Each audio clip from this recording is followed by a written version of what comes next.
दामाद की सास पार्ट 2। अब तक आपने सुना कि कावेरी जी अपनी तीनों बेटियों ईशा, मोहिनी और सुहाना की शादी 3 घर जमाई लड़कों के साथ करवा देती है। उन्हें लगता है कि ये लड़के शायद घर का कामकाज संभाल लेंगे, लेकिन उनके तीनों घर जमाई बहुत आलसी थे। वो नौकरी भी नहीं करते थे और बाहर का काम भी नहीं। कावेरी जी ने अपनी बेटियों से कहा कि वो प्रेगनेंसी का बहाना बनाकर अपने पतियों को सबक सिखाए। अब सुनिए आगे।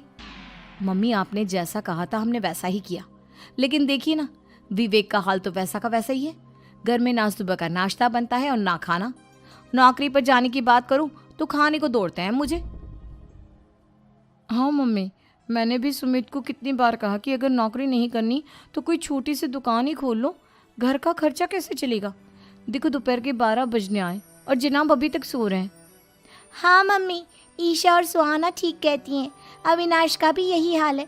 जब मैंने अपनी प्रेगनेंसी के बारे में कहा तो मुझसे कहने लगा, अरे दूसरी लड़कियां तो 9-9 महीने तक नौकरी करती है, बस डिलीवरी के टाइम छुट्टी लेती है। मोहिनी, तुम भी नौकरी करो।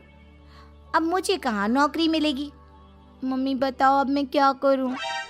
हे भगवान, क्या सोचकर घर जमाई दामाद लाई थी मैं कि मेरी बेटियां मेरे पास रहेंगी और खुश रहेंगी, लेकिन इन आलसी दामादों ने तो हमारी जिंदगी को भी प्रॉब्लम में डाल दिया है। मैं तो कहती हूँ मम्मी, हम लोग वापस अपनी जॉब पर जाना शुरू कर देते हैं। बता देते हैं इन लोगों को कि हमने प्रेगनेंसी का बहाना किया है। नहीं नहीं बेटा, ऐसी गलती भी मत करना। अगर तुमने ऐसा किया तो इन तीनों की आदत और ख़राब हो जाएगी। अरे आज नहीं तो कल कभी तो तुम प्रेग्नेंट होगी, तब वापस यही प्रॉब्लम आएगी। तब क्या करोगी तुम तीनों? हाँ मम्मी, आपकी बात तो बिल्कुल सही है। इन लोगों को तो सुधारना ही पड़ेगा। लेकिन कैसे? अपने बच्चों के आने की खबर सुनकर भी इन लोगों पर कोई असर नहीं हो रहा। पैसे कमाने के लिए घर से बाहर निकलना ही नहीं चाहते ये तीनों। अब मेरे दिमाग में एक प्लान आया है। तुम तीनों चिंता मत करो, उन तीनों को बुलाओ, फिर मैं बात करती हूँ। थोड़ी देर बाद कावेरी जी अपने तीनों दामादों को सामने बुलाकर अपनी बात कहना शुरू करती हैं। अविनाश, सुमित और विवेक, देखो बेटा, मैं ना तुम तीनों से बड़ा प्यार करती हूँ, इसीलिए तो तुम्हें घर जमाई बना कर रखा है मैंने। अरे मम्मी जी, सीधे सीधे कहिए ना, क्या बात है? प्यार तो हम भी आपको बहुत करते हैं। अरे मम्मी जी, आपकी इज्जत भी बहुत करते हैं। अरे भाई, आपके जैसी सास और कमाने वाली बीवी सबको मिलती है क्या? हाँ मम्मी, विवेक और सुमित ठीक कह रहे हैं।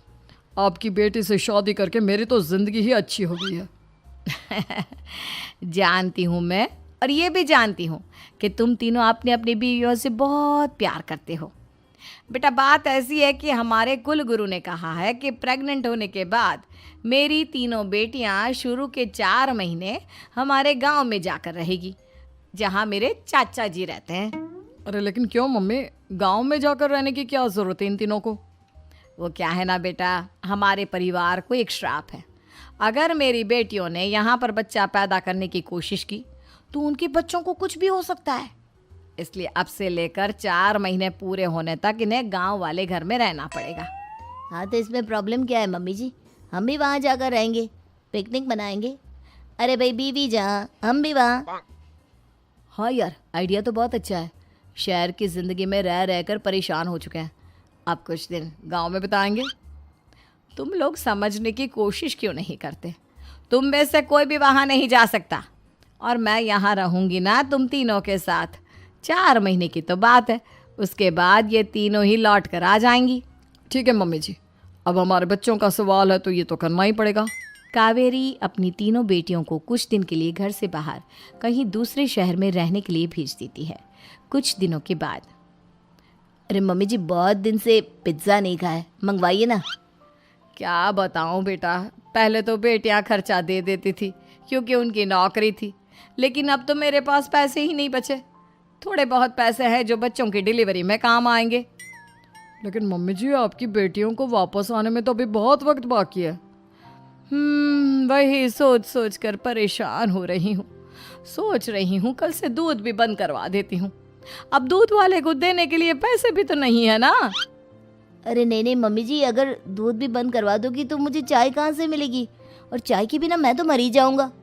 क्या करूं बेटा, इसके अलावा हमारे पास कोई ऑप्शन नहीं है। मेरे पास पैसे ही नहीं बचे। इस तरह कावेरी जी धीरे धीरे अपने तीनों दामादों को पैसे देना बंद कर देती हैं और घर में खाने पीने की चीजें लाना भी बंद कर देती है।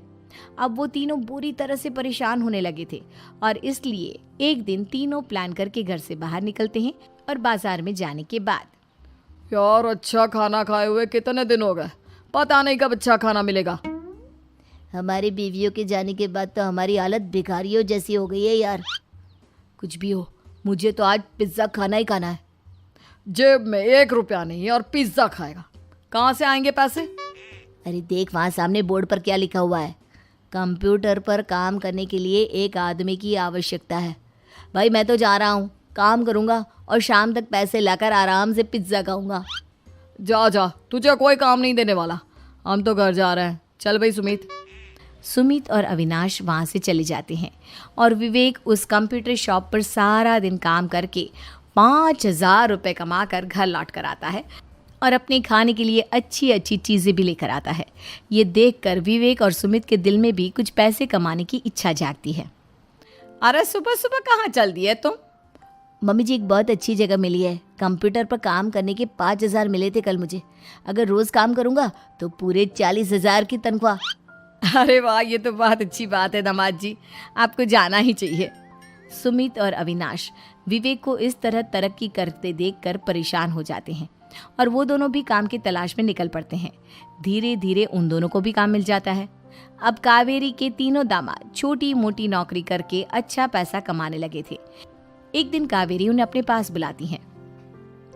अरे वाह, विवेक 40,000 कमा लेता है, अविनाश 60,000 और सुमित तुम भी 40,000 के आसपास कमा ही लेते हो। कुल मिलाकर तुम अच्छे खासे पैसे कमा रहे हो बेटा। हाँ मम्मी जी, बहुत मज़ा आता है जब महीने के एंड में मोटी रकम हाथ में आती है। पूछिए मत मम्मी जी, घर में रहकर रोटी बना बना कर और तो जैसा ऐसे ही और मुझे इंटरेस्टिंग तो। वीडियो देखने के लिए हमारे हाँ पेज बेटा, को फॉलो तुम करें तीनों की और बात तो यूट्यूब पर बिल्कुल देखना है ठीक तो है। चैनल को और सब्सक्राइब जानते करें, हो, लाइक करें, अब कमेंट करें, तुम शेयर तीनों करें। की पत्नियां भी वापस लौट कर आने वाली है। लेकिन मम्मी जी अभी तो उन्हें गए सिर्फ 2 महीने हुए हैं, आपने तो कहा था वो 4 महीने के बाद लौट कर आएंगी। ऐसा कुछ नहीं है बेटा, मैं सिर्फ तुम तीनों को सबक सिखाना चाहती थी कि आदमी घर में बैठकर बीवी की कमाई खाता हुआ अच्छा नहीं लगता। इस दुनिया में हर इंसान को मेहनत करनी चाहिए, काम करना चाहिए, चाहे वो औरत हो या आदमी, ताकि अपने परिवार को संभाल सके। कावेरी की बात सुनकर उन तीनों को अपनी गलती का एहसास होता है और कावेरी उन्हें सच बता देती है कि ईशा, सुहाना और मोहिनी शहर में ही कहीं दूसरी जगह रह रहे थे। शाम के वक्त उन तीनों की पत्नियां लौट कर आ जाती है और कावेरी जी का परिवार एक खुशहाल परिवार की तरह रहने लगता है।